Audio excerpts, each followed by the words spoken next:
গাজা যুদ্ধ পেরিয়েছে ১০ মাস। বিশ্বজুড়ে যুদ্ধবিরতির দাবিতে তীব্র সমালোচনার পরও বর্বর হামলা চালিয়ে যাচ্ছে দখলদার ইসরায়েল।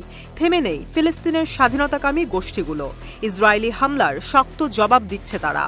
হামলার পরিমাণ বাড়িয়েছে হিজবুল্লাহ। ২৭ আগস্টও দিনব্যাপী বিভিন্ন ফ্রন্টে সফল হামলার কথা জানিয়েছে ফিলিস্তিনি প্রতিরোধ গোষ্ঠী ও হিজবুল্লাহ। এদিন আল আকসা শহীদ ব্রিগেডের যোদ্ধারা কিসুফিম সাইটে ইসরায়েলি সামরিক বাহিনীকে টার্গেট করে এক ঝাঁক 107 মিলিমিটার রকেট ছুড়ে হামলা চালিয়েছে।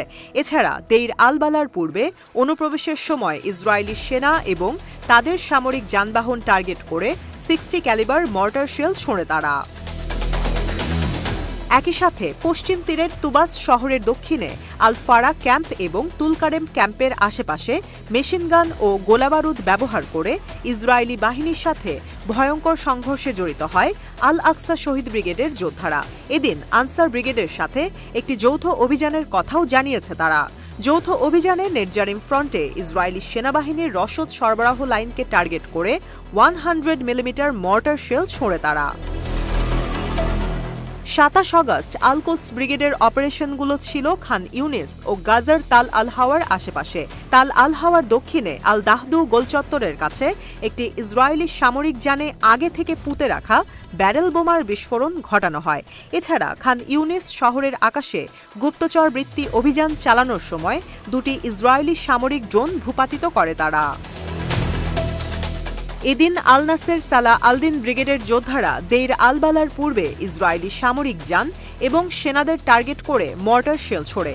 একই ফ্রন্টে ইসরায়েলি সেনাদের সমাবেশ টার্গেট করে আরেকটি বোমা হামলা করা হয় বলেও জানিয়েছে প্রতিরোধ গোষ্ঠীটি।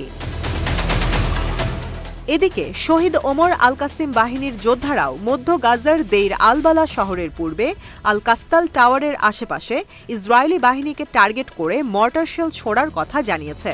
অন্যদিকে খান ইউনিসের আল মাতাহিন এলাকায় আল জিয়ার আশেপাশে অগ্রসর হওয়া ইসরায়েলি সেনা এবং সামরিক যানের কনভয়কে টার্গেট করে মর্টার শেল ছোড়ে আল আসিফা বাহিনীর যোদ্ধারা। ২৭ আগস্ট বেশ কিছু সফল অভিযান পরিচালনা করেছে হিজবুল্লাহ। এদিন ডোভিভ ব্যারাকের কাছে একটি এফপিভি অ্যাটাক ড্রোন ব্যবহার করে নতুন বসানো নজরদারি সরঞ্জামকে টার্গেট করে হামলা চালায় তাদের যোদ্ধারা। এছাড়া নেটুয়া বসতিতে ইসরায়েলি সেনাদের ব্যবহৃত ভবন টার্গেট করে বিশেষ অস্ত্র দিয়ে হামলা চালায় তারা। একই সাথে আল আবাদ সাইটের নজরদারি স্থাপনা টার্গেট করে এফপিভি অ্যাটাক ড্রোন দিয়ে হামলা চালায় তারা।